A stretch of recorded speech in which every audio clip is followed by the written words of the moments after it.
Hey, welcome back to the Allmonster Monster Truck Podcast. My name is Travis, and along with me here is Robby, of course, one of the original founders and masterminds behind Allmonster. Don't forget to follow and subscribe, where we are now on Apple and Spotify. Leave us a rating or review while you're there. Don't forget to subscribe to our YouTube channel and click on the notification bell while you're at it so that you know when we have new content for you. We're always cooking up new stuff there on YouTube.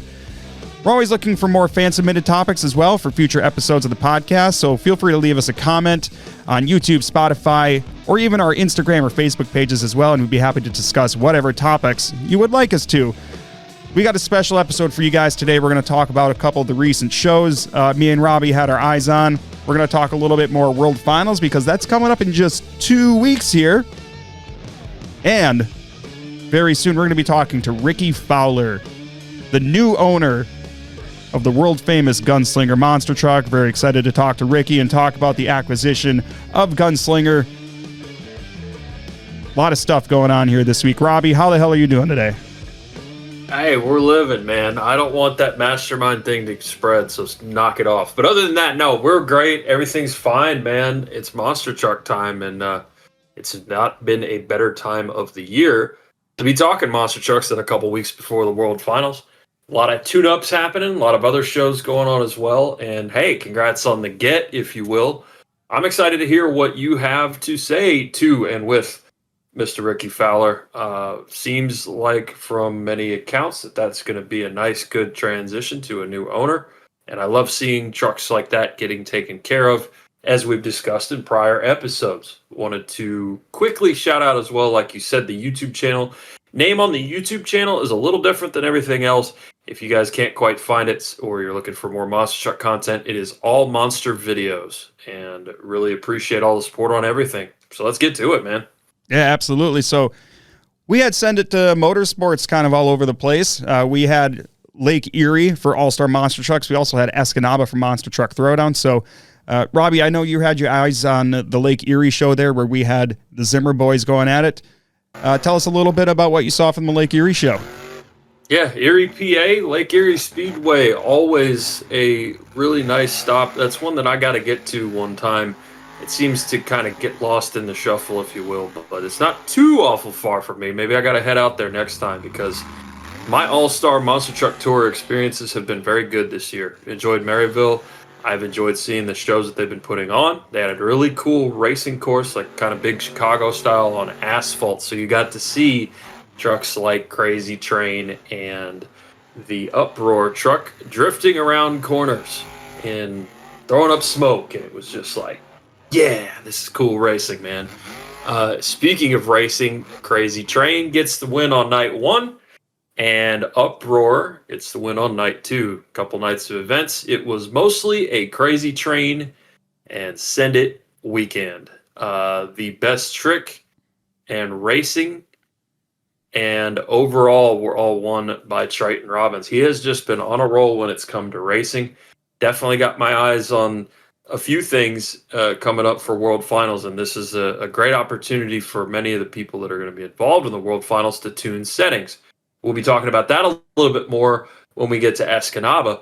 But for now, definitely know that John Zimmer ran his Uproar truck hard, and so did John Zimmer Jr. You can see they were trying out a few new skills, moves, just some modifications. You get to play around and experiment a little bit without the pressure of a full points series, as we've discussed before.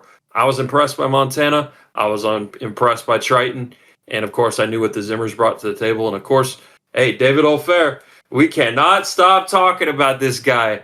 He is all over the place every weekend. He was in the finals against Zimmer one week as well, too, or one night, I should say. So really a good show overall, and one that I would have liked to attend. I love seeing slap wheelies and donuts on asphalt, man. What more can you ask for? Oh, for sure. And I think Lake Erie is one of those ones maybe we could have added to our a bucket list just because of the cool setting it's in, and there's been some awesome shows that have happened there. So shout out to Brian Wagner and then the All-Star crew. Great group to be around. I did a lot of shows with them when they did a lot more kind of up in the Wisconsin, Illinois area. So they don't come up this way as much as they used to, but just a great group of guys and very laid back and fun shows. And, you know, you mentioned it was kind of the weekend of the Zimmers and Triton. And I mean, very similar to the arena tour that, they all ran together all first quarter long. So they knew the competition that was in store for each other. And it's cool for them to be able to, stretch their competing legs a little bit more at Lake Erie Speedway rather than a basketball or hockey arena for once. So that's always nice to see. Yeah, love to see any time that the young drivers in the sport get to face off, and you can just see their enthusiasm in their driving. You can definitely see it in the elder Zimmer's enthusiasm too. He was going hard and really has made a point in interviews before of saying that he enjoys the summer shows and some of the, not necessarily just because it's laid back, but I think because there's more room and there's more room for creativity. And I saw a really cool adjustment. If you watch the video of one of his nights of freestyle, there are a few wet spots on the track, as you know, a lot of rainy weather moving through the United States. I noticed that he hit a bus, came down, went for a slap wheelie, and he hit a wet patch. So what does he do? Well, it's one of the big buses, not a little one. He goes over, moves over a few feet to the left, cracks off a beautiful slap wheelie because he hits the dry spot when he lands. That's a veteran move right there. I like seeing that. Those are things that you can be watching for when you're taking in monster truck shows. And sometimes it's the little things that are the big things. Yeah, you're not wrong. And you mentioned, rain moving across much of the U.S. over the weekend. And I think I definitely saw a fair bit of that myself. So we had Monster Truck Throwdown in Escanaba, which is always one of our favorite stops. It's in the UP. It's a beautiful area. Escanaba is a great little town. Usually the weather is very nice when we're there, a little on the hotter side, sunny. That was not the case this year. And also shout out to Freshwater Tavern because, man, we love going to that restaurant every year. Just a great place right on Lake Michigan. But Escanaba was a little cold and rainy this year compared to years past. We ended up getting in, I guess, just to kind of explain how some of the inner workings are at our Throwdown shows.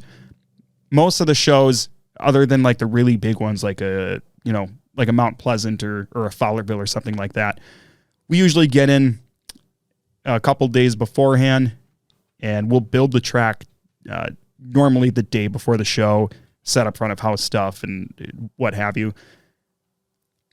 A few of us got in Thursday around noon and we started doing track construction, and we were there until probably about 8 o'clock or so. We wanted to get the track done on Thursday because we knew there was going to be potentially a little bit of rain on Friday, right? Well, track gets done Thursday.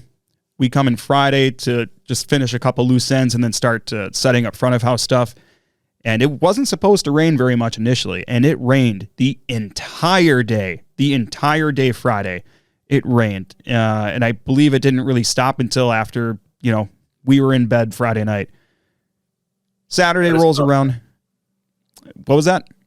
That is really tough. Yeah, whenever you think you have everything perfect and set up, and then a huge wrench or a rain pour screws up your plans. Yeah, absolutely. And so Saturday rolls around. We all get there. There was no rain in the forecast for Saturday, and so of course it rained. It rained pretty much all morning into the early afternoon. We ended up pushing the gates to open back a few hours. So the show was going to start a few hours later as well, because we wanted to try to give the track ample opportunities to drain as much as possible, just so we had some sort of fighting chance of a salvageable track. And then also, we want to be able to utilize everything that we have for Pit Party. We added a lot to Pit Party this year, and, we wanted everybody to be able to enjoy that as much as possible without getting dumped on. So luckily, the rain did stop pretty much right before the doors opened, so Pit Party was enjoyable. We still had probably very close to, if not the same amount of people coming through that gate as we would have if, the weather was better or the show wasn't moved or whatever. So we still had a great crowd. We had a great show. The show was completely swept by Brett Falvey in Haymaker. He took Best Trick, Racing, and Freestyle, and naturally, of course, the overall championship. We had a cool track. We had a bunch of cars that were provided by Jeans Towing, so shout out to them. They're a big help for us every year. So we had a nice jammer stack. We had a nice elevated car stack. We even had a little 3-car pyramid. We had a box truck, most notably, which Brett hit in Best Trick and basically absolutely cleared it. That gave him the Best Trick win.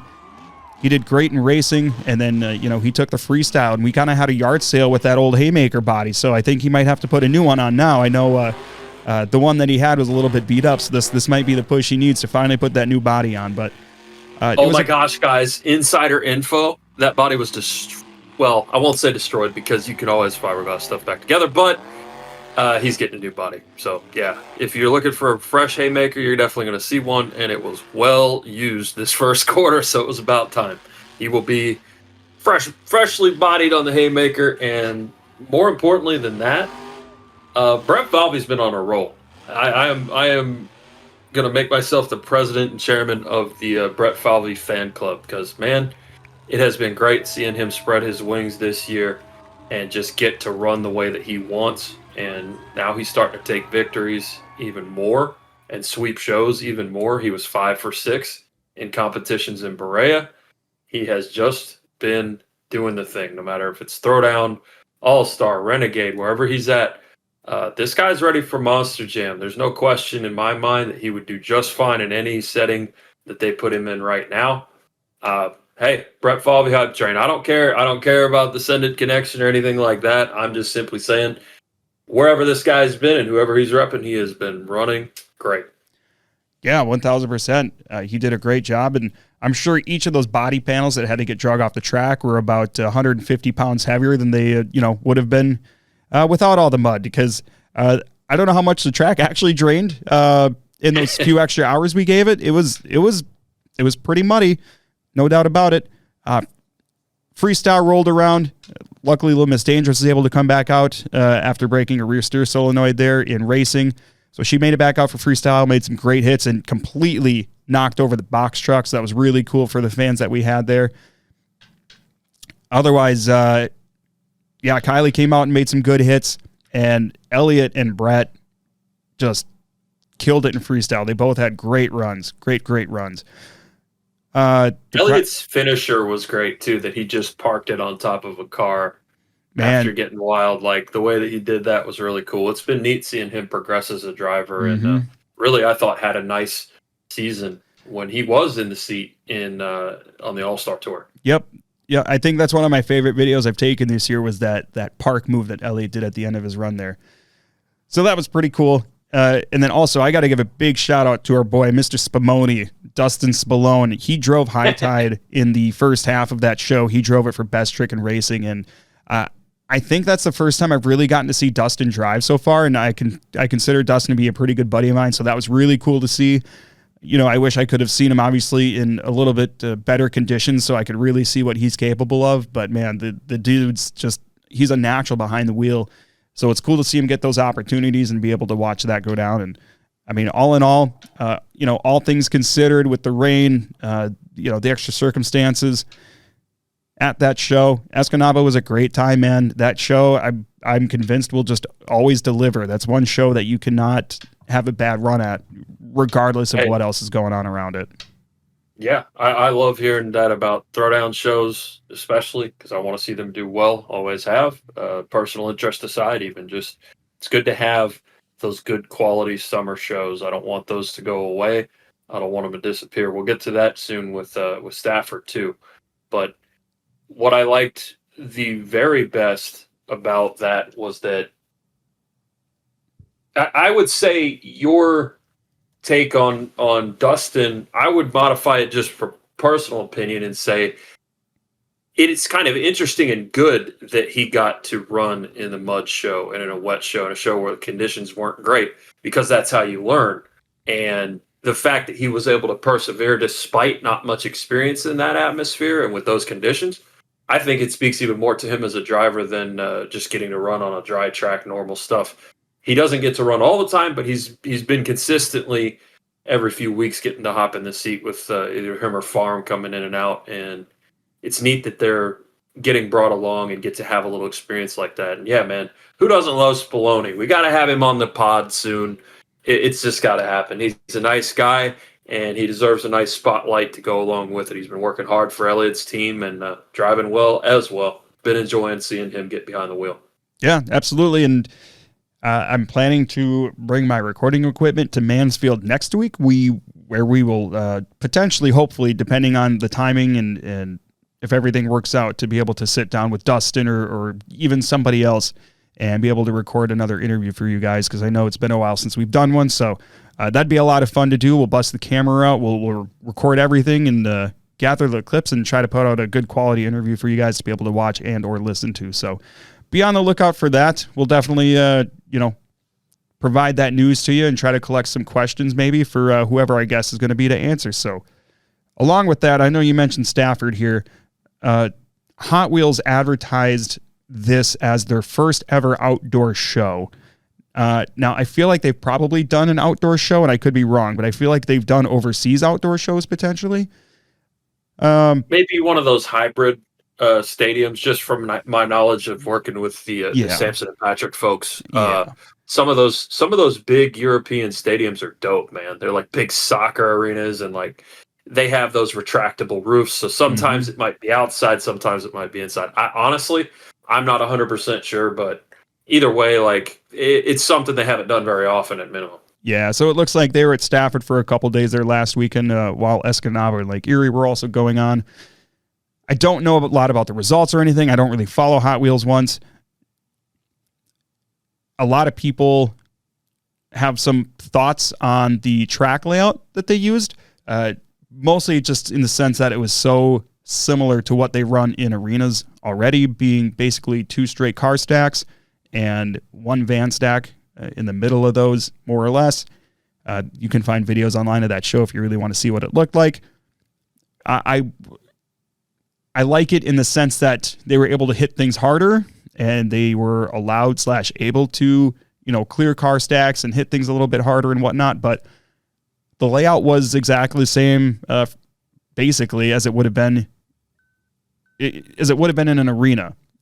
So what do you think about that, Robby? Because I can see both sides of this. I can see, obviously the show is not for your average monster truck fan. The show is obviously targeted for parents to bring their children to. Now, in that sense, I don't know. I wonder if there are people that would always go to the Monster Jam shows in Stafford, and they're like, oh, the monster trucks are back in Stafford. And then they go to this, and maybe they're disappointed. And it's not because Hot Wheels has a bad product, but it's obviously very different from what Monster Jam would have done there, right? So what's kind of your take on the show from any of the clips that you may have seen from Stafford? Sure. I'm with you on the obstacles. We'll break it down bit by bit here. I will preface this and say I named All Monster, specifically All Monster, because it's about all monster trucks. That means everywhere. It means everyone. Sometimes you have to tell, you have to talk about these things whether you want to or not, whether you like to or not. Yeah, you can't go to, I don't know, you can't go to a Post Malone concert and expect Taylor Swift.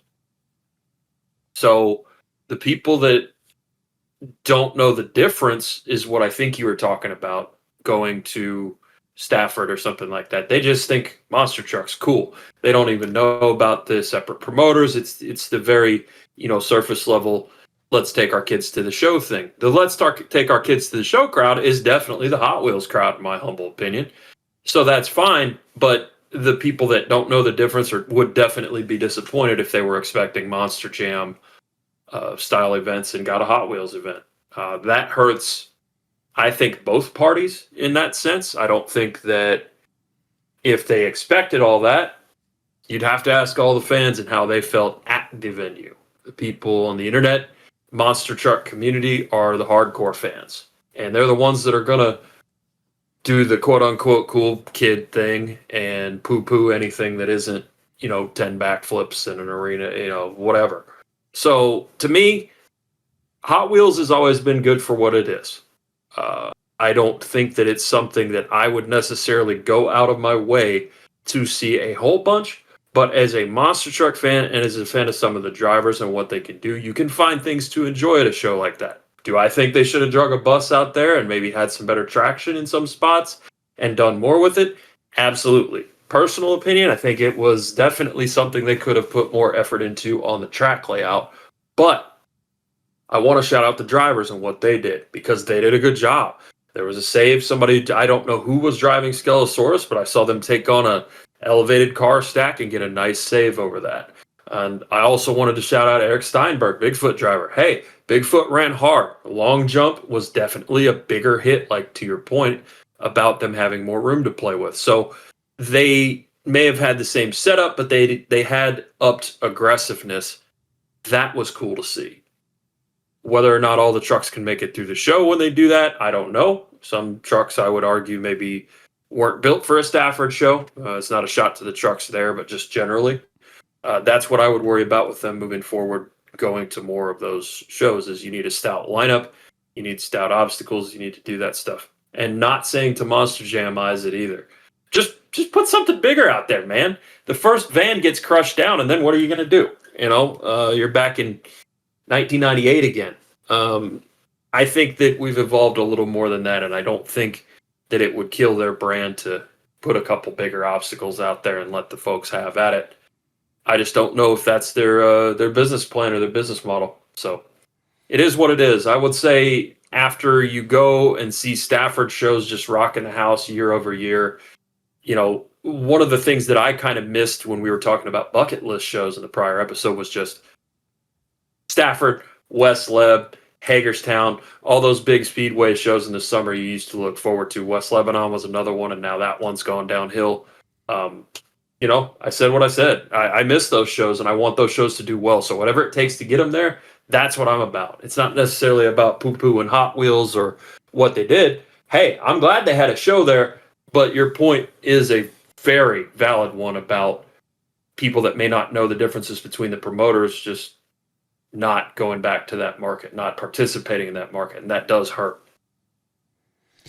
Yeah, absolutely. And I mean, I think on one hand, though, too, it's nice to see monster trucks back at Stafford, right? So I don't know, how many more speedways or any of those other markets maybe Monster Jam used to run, but don't anymore, that they might want to go to. Like, do they have plans to run West Leb or whatever the case may be, right? So that's something to look out for if you're somebody that might enjoy the Hot Wheels Monster Trucks live shows.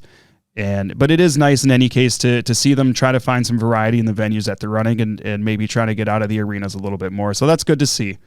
But I like things being tried. Definitely like things being tried. So, if they come back next year and they got a bus stack and they up the ante a little bit, okay, well, there's nothing wrong with some slow progression to a venue or something like that, but it's got to be progression. If you come back with the same old, and the stands are half as full as they were, and then the next year you come back with the same old, and the stands are half as full as that, well, eventually that number is going to get small enough where the promoter's not going to come back, and then the next potential promoter that comes in, it comes into a mess, and you don't want to see that happen either. Yeah, absolutely. So, like we mentioned earlier, we're just a couple of weeks now from World Finals, exactly 2 days from World Finals. So I'm going to go through a little bit of the schedule that they have posted online here, and then we're going to talk some truck reveal stuff, because I think that's something that everybody's definitely excited for when it comes to the World Finals, and there are a lot of reveals that we want to discuss here as well. So Thursday, it looks like we're getting the LCQ qualifying and the racing qualifying, and then they're going to be going through the LCQ bracket, I guess, more or less. And then from there, Friday, we're going to be getting kickoff stunt, racing, two-wheel skills, and then half the field is doing freestyle. And they got some fireworks going on. And then once we get into Saturday, there's going to be another kickoff stunt, racing, and then they're going to be doing the racing championship. So the racing winner from Friday is going to be facing the racing winner from Saturday in the championship race. And then after that, they're going into the high jump competition. And then the other half of the trucks that did not freestyle on Friday will be freestyling on Saturday. I don't think we need to get into the overall format of this too much. I think we've kind of talked about it ad nauseum here. Universally, nobody thinks this is a good idea. I'm exhausted just listening to that. Yep. What? Yep. It's spaghetti. It's spaghetti in my head. That's all I'm going to say. It's a very, very nice way to put it. Yep. I can appreciate your restraint on that. Yeah. So, I mean, we don't need to really go into the format. Universally, nobody really likes it. while I understand it has its purposes, so I can see that side of it. But yeah, overall garbage. I hope they don't do it next year. Anyways, moving on. Let's talk about these truck reveals here. So, because there's a lot of them, like I said, and they have it broken down and scheduled by which truck is getting revealed and when. So, on Thursday, we're going to see all of the Stars and Stripes trucks. So that's going to be, well, I mean, we've seen most of them already, anyways. If I'm not mistaken, you're looking at Gravedigger, El Toro, among others. Megalodon, Megalodons. Yeah, Megalodons already exist and is out there in the public. I think there's a rumor that there might be a Stars and Stripes JCB, because there is a hauler that is running out there now, and it has a Stars and Stripes JCB Digatron on it. So I wonder if we're going to see that. How the internet gets on that. You get one corner of one picture, and all of a sudden it's confirmed in all capitals, and people post it all over the place. Yeah, so that's not to say it's going to happen, but that's something that's being speculated for sure. Not that I'm a fan of the idea, but I'm not a fan of a lot of the Stars and Stripes stuff anyway. Not that I'm un-American. I think some of it just kind of looks a little goofy, right? So yeah. Outside of that, then we're getting a new Plane Crazy, it looks like. Is this a body? Is this just a scheme? Who knows? I'd love to see them do some sort of 3D plane type of body, because that'd be something original. I think that'd be really cool. Followed by the Jester reveal. And then we are getting the new Tomfoolery truck immediately after that. So if you haven't followed the Tomfoolery socials, they're currently building a new truck for Sister Brooke. And we don't know what that's going to be yet, but they're still currently building that truck, guys. So there might be a question of, do they even make it to World Finals with that truck? Let's hope so.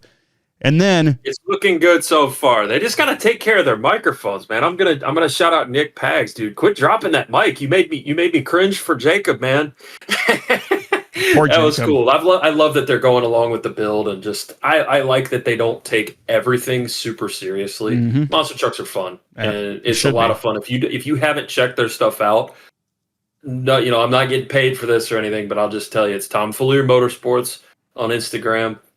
And then look up Tomfoolery Motorsports or Tomfoolery Monster Trucks on YouTube. And they do a great job just kind of bringing you in a little touch of behind the scenes with a lot of fun. And I think they do a really nice job with that. It's been cool getting to see them build on their brand new Patrick chassis. Yeah, absolutely. So immediately after that new truck, then we're getting a Kraken reveal. And then immediately after that, we are getting a new Throttle Monster truck reveal. We don't know what this is going to be. I have no ideas myself. I haven't heard anything from anybody, so I'm excited to see what they're going to deliver with this, because whenever they give us something new, it's usually pretty dang good. You're looking at Independent City here. I'm just looking at the truck reveal schedule. We'll, of course, throw this up when it's on the YouTube channel for the visual folks. But, hey, the Throttle Boys, man. I was highly impressed with them in Cincy. You were out there working with them earlier in the year, too. I believe, Fargo? And then, I mean, not much more to be said there. They're in their home state. They're 40 minutes from their houses. Man, it's shaping up to be a very promising weekend for them. Regardless of how LCQ and some of that other stuff turns out, they've had a great year. And, hey, cap it all off with a new truck. Hopefully we get to find out some more about that, and I'm not going to spoil anything, so we're going to go to Friday. Yeah, and so I didn't read ahead on this really too much. So on Friday, we got the Gravedigger throwbacks being unveiled, followed by JCB Digatron. So is that maybe the Stars and Stripes that we were referring to earlier? Are they doing something else? Who knows? After that, we have a new truck. There is some speculation on what this could be. There has been a long-standing rumor that this could be Rec Deck or whatever the case may be. But I think the rumor mill is showing that this could be a tech deck with, the figure skateboard. It could be a truck themed after that. I don't know if that's what this is, but that's what a lot of people are speculating. So I'm curious to see if that's the case, what that's going to look like. And if it's not that, what else it could possibly be. Yeah, peeling back the curtain just for a second when it comes to the sponsorship stuff. there is usually some sort of plan in place for what sponsored trucks are going to run when. There's usually contracts there's always contracts involved, but there's usually, specific appearances or dates or things involved. If you remember during the 2020 season in the pandemic, you saw a lot of people hop around into different trucks than they were used to. That's because of those sponsorships and those contracts. I remembered hearing Bryce Kenny, who, lack of better words, I guess I don't want to say he lost a sponsorship, but either Great Clips didn't renew or they couldn't come to an agreement. I'm not privy to that, but that meant the end of Mohawk Warrior and the end of the Great Clips deal. So Bryce was out there running a Feld truck, a Monster Mutt, and I remembered hearing him say in an interview, well, I don't know how long I'll be in this, but if I'm connecting 2 and 2 here, and I'm doing it somewhat correctly here, I would venture to say that with Bryce's talent, with the way he performed this year, they would want to put him in a sponsored truck, whether that's the rumored Rec Deck or not, I don't know. But you want a guy like that to be in a spot like that where you're performing for a sponsor. So that would be my best guess. I don't always like to play armchair, fantasy booking, but I think that one's a pretty safe, I believe that would happen. I think that would be the good thing to happen. Yeah, I definitely agree. And to your point too, I mean, when you have somebody like Bryce, who is a well-established and well-practiced public speaker, he's definitely somebody that a corporation can lean on for, some really good PR, and Bryce is full of good PR. So if that's what ends up happening, that's what he ends up doing.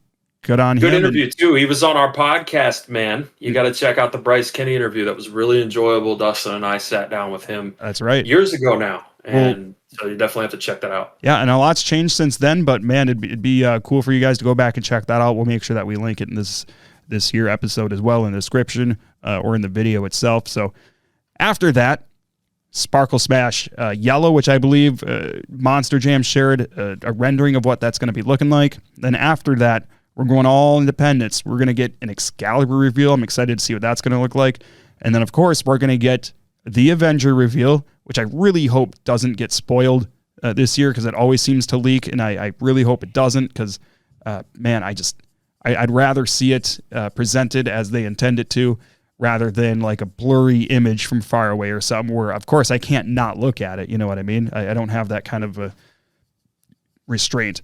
And then we're going to be getting Wild Side. So, of course, we got Zach Garner defending his racing championship from last year. And then closing out the reveals, we have a new Terminal Velocity that's going to be debuting. So I'm excited to see what that's going to look like. But I do want to send this as a caveat to everybody as well. I believe this list was posted in the World Finals app and then later removed.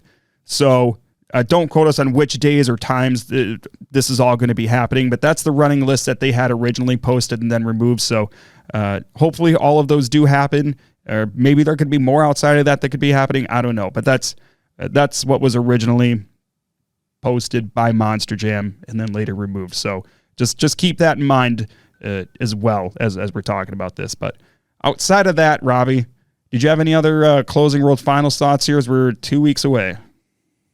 Oh, I'm looking at a couple of ones that we didn't cover that are also announced and shown already. So on the Send It side, John Zimmer will be driving the Neon Zombie, which is cool to bring that back. Also, there is a new scheme or update, modification for Thunderosaurus, and that's interesting too. I will say, personal opinion, the Sparkle Smash and Thunderosaurus, both of those just aren't for me. I think it's weird that the Sparkle Smash horn doesn't match the rest of the body. It kind of looks like a thing of Arnold Palmer, if I'm being real. It does. I just think it's kind of a little off, and that's again, we're not making fun here, but just personal opinion. I would have liked to have seen them go all in on that instead of just changing the body. Like change the body, change the color of the horn, change everything. And hey, it's just a render. Maybe they've already gotten feedback and fixed it up. I've seen that happen in the past too. I say fix it up like my opinion's the only one that matters, but it doesn't. Maybe everybody likes it. I don't know. Found the gradient kind of weird on Thunderosaurus too, and again, sorry, Colt, but just the design in general of Thunderosaurus just isn't for me either. So I'm a little more excited about some of the ones that we haven't seen yet. It is cool that they clued us in and gave us a few of them beforehand. And to your point about Avenger and the leaks and everything, man, I really like that Jim kind of started that whole tradition of the special bodies for the World Finals and has kept it up all these years. And after all these years, I do believe he's the only one that's made an appearance at every World Finals now. Sure. And that's something that, man, it's been almost 25 years for him. That is insane. That is crazy. That is awesome. I will never not give Jim Kohler and his team the props. They've always been great to us, too, with Allmonster. Just, man, I want to see Jim do something really cool this year, and I hope he gets to reveal the body on his own and not have it spoiled. Just, again, tremendous. And with Mayhem and everything, too, I had a little bit of, I don't want to say inside track, but just when you're at the arena at a show, it's a little different. It always is in a good way. I got to see, Chris Kohler come out there with Mayhem and talk to his hometown fans and just how passionate and excited they still are after all these years. The next generation's here. He got to have his own identity. You're seeing a little bit of a trend with that now where you have, quote unquote, the kiddie trucks or the ones that are made for the younger audience. But then now it is turning back just a little to where there's also this subset of fans like you and I that have been in this thing for 20 years and go, I don't know if that kiddie one's for me, but I really like that Mayhem truck. That thing's old school. Or I really like that Terminal Velocity or just, some of the other ones that aren't necessarily made for the 5-year-old in the stands. It's cool to have all monsters recognized and all fans recognized. So there's going to be a little something for everyone. I'm glad they're doing special bodies. I'm glad they're doing some reveals and things like that. And, making an event out of it. I do like that. I would rather see that than speedster racing. Yeah, I'm 1,000% with you there, man. 1,000%. So, yeah, we're gearing up for World Finals, and I think we can probably try to put out perhaps a more of a predictions edition of the Allmonster Monster Truck Podcast leading up to World Finals. I think that's something that could be fun that we could release maybe the first day or something, release it that morning. It's going to be a good time, man. I'm really looking forward to seeing how the World Finals shakes up, and I'm really excited for Opie's bachelor party to take place that weekend. We're definitely going to be nerding out and watching it, so that'll be really cool. But anyways, guys, with that, let's kick it over to a conversation here with Ricky Fowler, the new owner of GunSlinger, and talk to him about his new acquisition. And we are here with the man himself, Ricky Fowler. He's been gracious enough to come on the podcast with us to discuss the new acquisition of GunSlinger. So, Ricky, how the hell are you doing, man? Man, doing pretty good. Like we said a while ago, burning it up here in Texas, but we're thrashing away, getting ready. We've got some stuff coming up actually with the GunSlinger. So awesome, man. Yeah, we're excited to talk about that, and we really appreciate you coming on to really talk about this, just because I don't believe you've really talked about it too much anywhere else other than the Facebook announcement post that you made. So, this is a big deal for us. So it's really cool to have you here. So we want to kind of get to the fun stuff everybody wants to talk about, which is, of course, is GunSlinger, but kind of a fun one here to break the ice and put you on the spot a little. What's your favorite Texas-based monster truck all through all the years? Anything jump to mind for you? Really, Texas-based. When I got into the industry, it was I'm 5 miles from Harper. I'm 5 miles from Mike Phelps and Clint Watson, which was always the backbone of the the later Monster Patrol and Barefoot. So I ran with those guys a lot, and coming into it, I knew of those guys with their Lone Star promotions and that. And back when I started early with a ride truck, that's who I kind of reached out to for pointers and different stuff, was Clint and Mike. So for me, I know that's necessarily not a Texas base, but Texas based at the time was, Barefoot and Monster Patrol, the Barefoot racer truck. Yeah, man, it was really awesome watching them run those names and do them justice and do them well, because by all accounts I've heard those are just great people to be around and run with, and it was really cool that there was somebody keeping those names alive, until Triple P started kind of running them and they weren't able to run them anymore, but that's how the business goes sometimes. But yeah, I love that answer. But all right, getting into the nitty gritty of it here. So obviously you announced not too long ago that you are the one who was fortunate enough here to acquire GunSlinger. So I guess we got to start talking about Scott Hartsock, right? You will never hear you'll never hear a single bad thing about that man. I was lucky enough to do one Monster Jam tour with him back when I was a tech official myself. I had injured myself one weekend, and he actually followed up with me and made sure I was good, and I really appreciated that, and that's something that I'll never forget. And so do you yourself have any history running with Scott or meeting Scott or anything with Scott otherwise? Actually, I don't. I've never met Scott. You know, we have talked over the years. You know, I was always, my background is I started mud racing and in the mud world, you know, and naturally he was in the early days of the Trucks Gone Wild stuff with GunSlinger. You know, he was big with the Trucks Gone Wild crew, you know, and, you know, when I talked to Matt Steele and different people, you know, when they found out that I acquired the truck, they were like, man, Scott was just a big part of the early days of Trucks Gone Wild. So, you know, that's where I kind of got the following of Scott. Sure. And before we get too much into the GunSlinger truck itself, I know that that's not the only truck you own. So kind of what's the background, the current operations with the team and the other trucks that you own? Well, at the moment, you know, we've got 5 trucks right now. So it's one of those things that, you know, I originally started with Zilla, which was the old Big Chief chassis, Greg Adams chassis truck that I'd purchased from Chris Trussell, ran as Big Chief, and then I turned it into Zilla, and I campaigned Zilla for a few years. You know, then we went to a second truck, which that's my son's truck, the lethal injection truck. You know, but with the acquisition of the GunSlinger stuff, we acquired the names and the trademarks and all that stuff. So we will be campaigning other identities from the GunSlinger stable. Oh, wow. Yeah. So that's some pretty cool news that I don't know that we were aware of. So we're talking like Cowboy, for example, as Absolutely. well. Yeah. That is kind of the plan, is we're going to campaign. You know, my plan is to put Cowboy and GunSlinger back in the trailer together.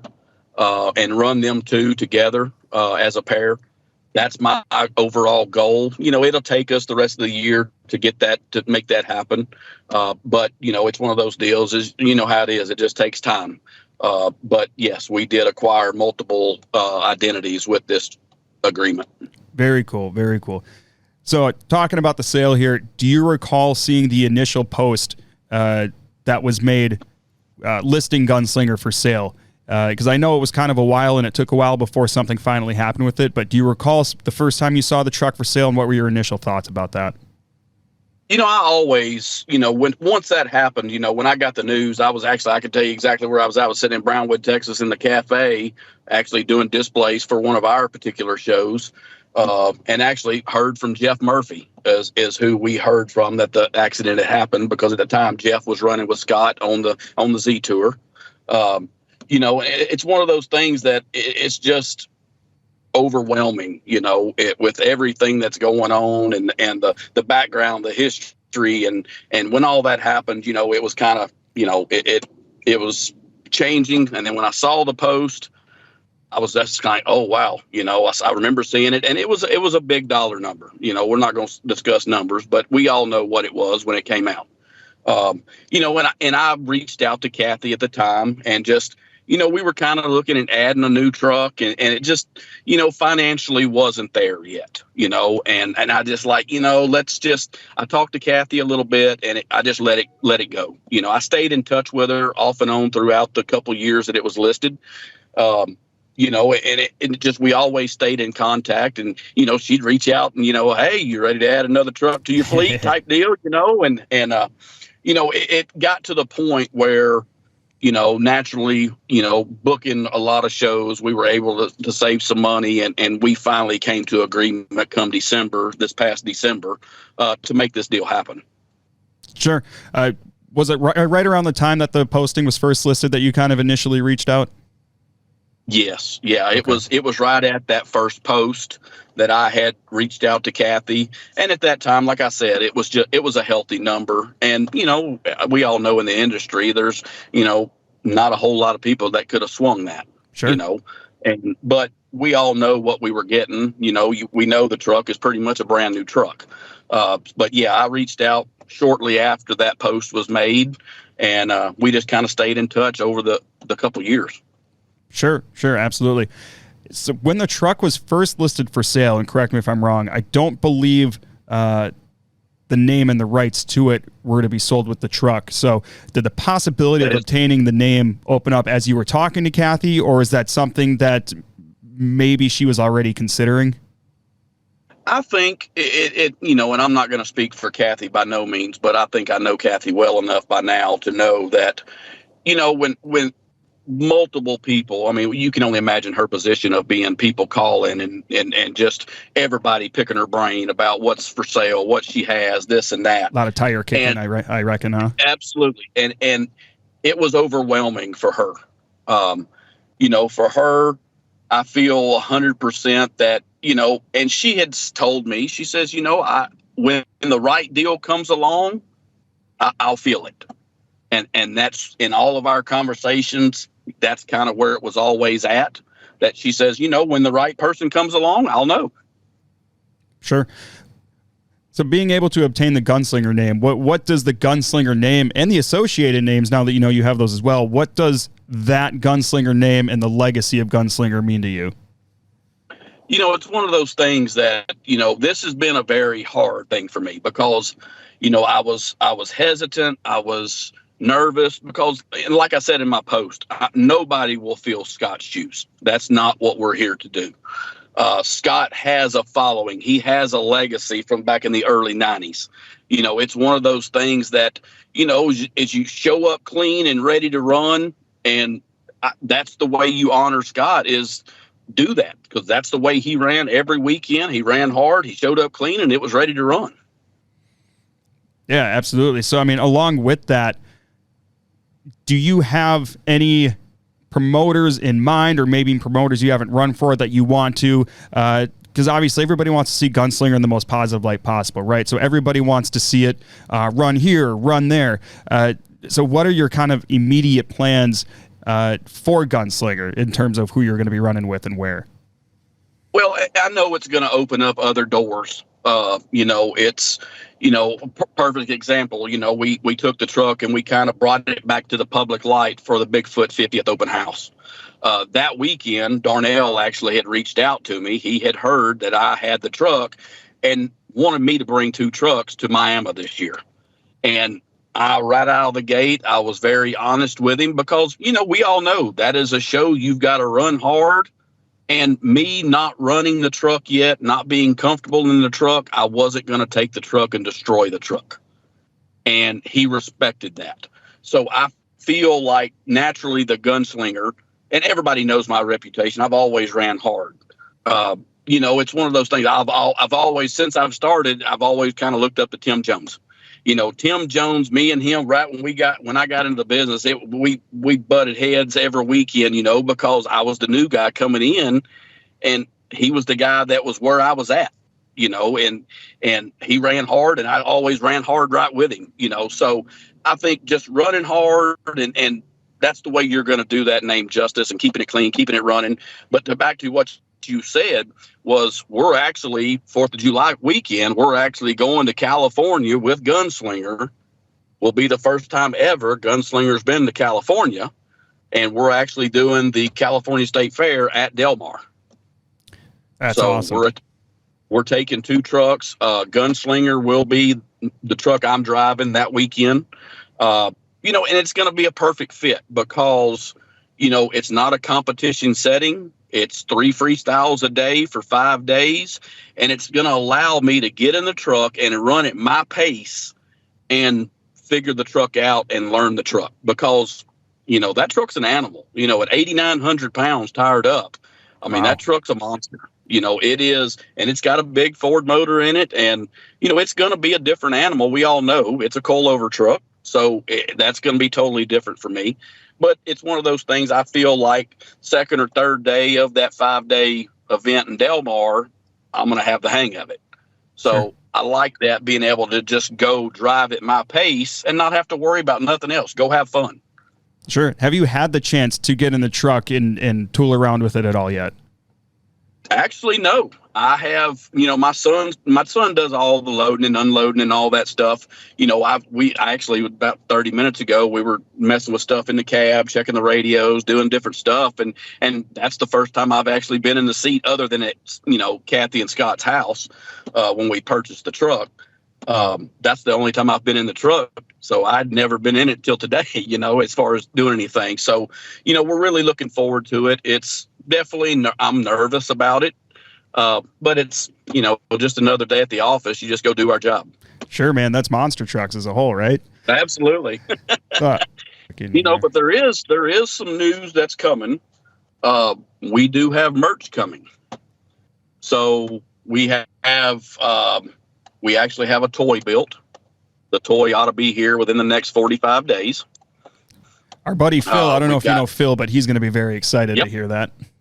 Yep. We, us with Jason Becker, we kind of work together and design something that we think will, for the collectors and the diehard gunslinger fans, I think it will actually, if they really look at what we did, they'll appreciate what we did. We originally were talking about maybe trying to do a tribute truck or something for Scott, and it just, didn't play out in the cards, family wise, and we totally respect that. That's the whole point of what we were doing is, we want to do merch and want to do everything and do it respectfully. We'll do it because Gunslinger has the following. Sure. So yeah, we've got T-shirts, black, gray, red, and yellow T-shirts. We got sublimated flags that we had done with the truck and stuff on it with Gunslinger. They ought to be here any day. And then, like I said, the toys ought to be here within the next 45 days.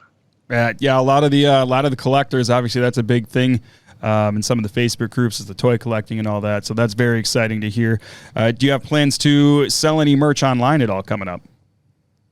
We're going to work on that. Naturally, this is a slow building and process. I mean, anybody can reach out to me directly. I'm perfectly fine with that as far as merch. But we're eventually going to get all that stuff set up through the highlightreel.com website. But it's, it just takes time.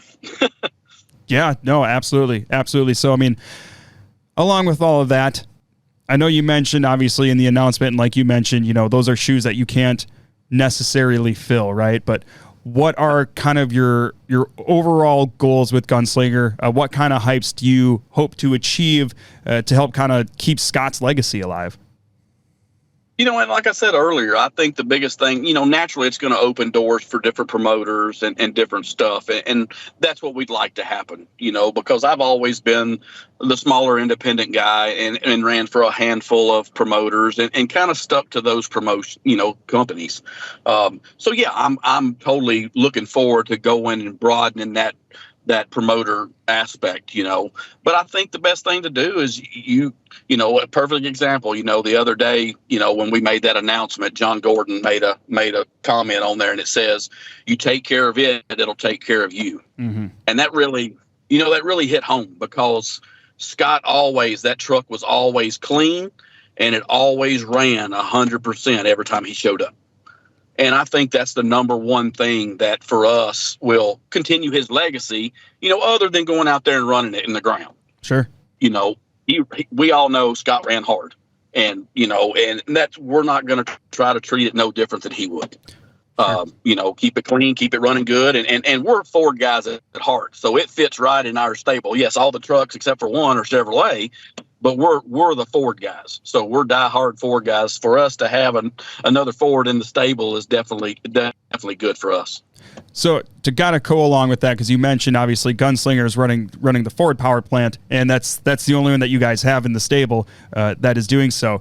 So from my understanding, Gunslinger runs a lot of different parts that are maybe a little bit atypical to what maybe your standard competition truck out there runs. So what is the parts compatibility like with Gunslinger compared to the rest of your fleet? How much is different? How much is the same, if anything?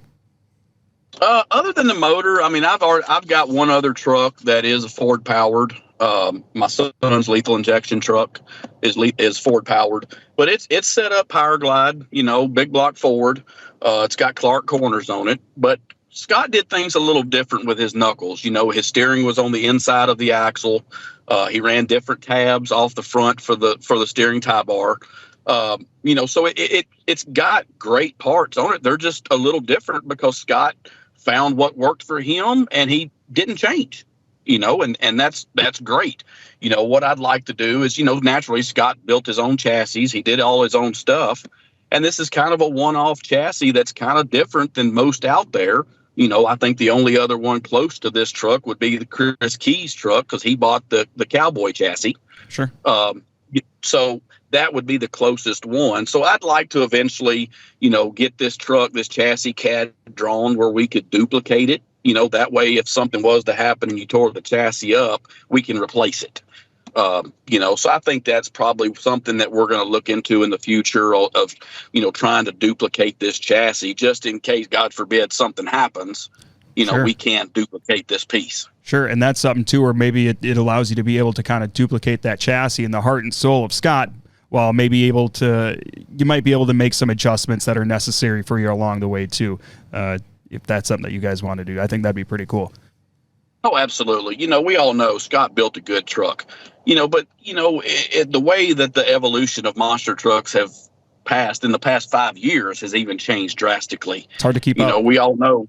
Yeah, absolutely. We're doing dumber stuff every day, and you have to bring safety with it, So there's a few things I think we could add to the chassis that would strengthen it as far as safety wise and just stuff like that. But overall, I mean, that chassis and that truck itself only has 15 shows on it.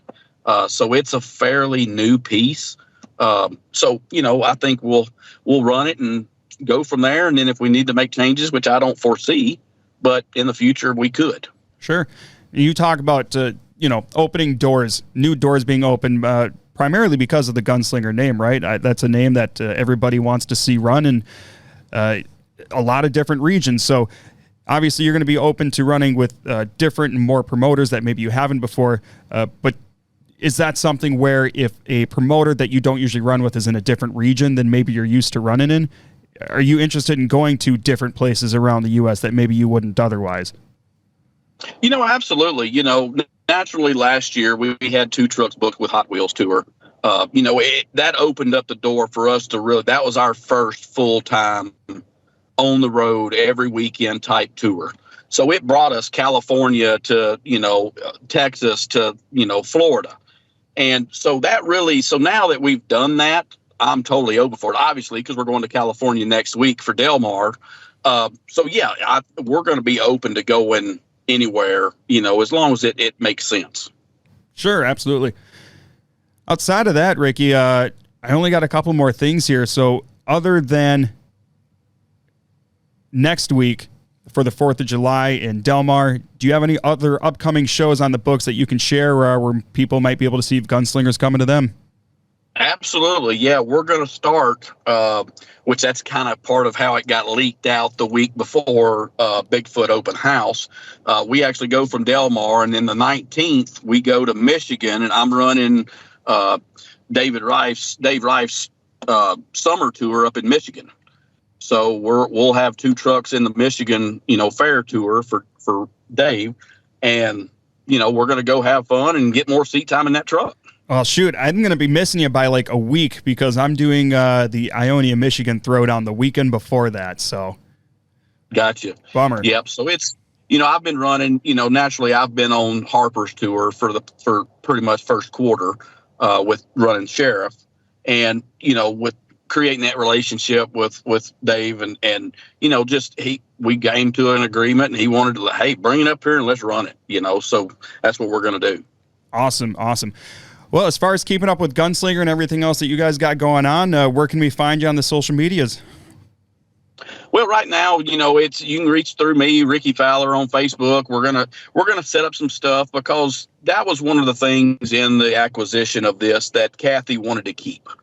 So we're gonna kind of incorporate it probably more into my highlight reel, social media type stuff. We're gonna try to set up some stuff where it's more of all the trucks. But right now, Ricky Fowler, highlight reel, entertainment, that's kind of where we're at right now. Sounds good. Well, everybody make sure to hit up Ricky if you want to check out what shows he's doing, if you want to get any merch once the Gunslinger merch is going to be available. And, of course, try to find them in a show coming near you because it sounds like he's going to be going all over the place here coming up pretty soon, starting with California And then shortly after, he's going to be in Michigan. So you Midwesterners that want to see Michigan, that's going to be the time to do it there, running with Dave Reif and the crew. But otherwise, like I said before, Ricky, we really appreciate the time, man. And, man, just best of luck with everything on GunSlinger. We're all excited to see it run again. No, I'm absolutely. I'm excited and look forward to getting it back out there for the fans. Heck yeah. All right, everybody in all Monster Land, don't forget to check us out on Facebook, Instagram, subscribe on YouTube, Apple, Spotify. You can find us there. Subscribe, follow, notification bells, all that good jazz. And we're going to see you right here next time on the Allmonster Monster Truck Podcast.